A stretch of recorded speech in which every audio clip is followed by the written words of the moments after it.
ఈ వీడియోలో మనం తెలుసుకుందాం ఎంఎల్ఎం మరియు పిరమిడ్ స్కీమ్ మధ్య ఉన్న చట్టపరమైన తేడాలు ఏంటి అని.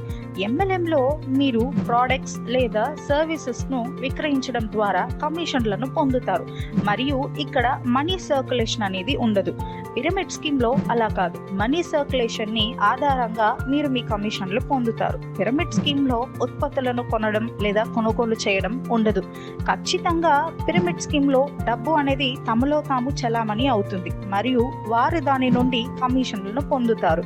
ఎంఎల్ఎం బిజినెస్ అనేది భారతదేశంలో చట్టబద్ధంగా ఆమోదించబడినది. పిరమిడ్ స్కీమ్ అనేది ప్రభుత్వంచే చట్టబద్ధంగా ఆమోదించబడలేదు. చివరిగా నేను మీకు చెప్పేది ఏంటి అంటే, మీరు ఈ వ్యాపారం చేయాలి అనుకుంటే మీ సొంత రిస్క్ని మీరు తీసుకోవాల్సి ఉంటుంది. మీ వ్యాపారానికి సంబంధించిన ఏవైనా సందేహాల కోసం స్క్రీన్ పై కనిపించే నంబర్లకు కాల్ చేసి మీ సందేహాలను తీర్చుకోండి. Thank you.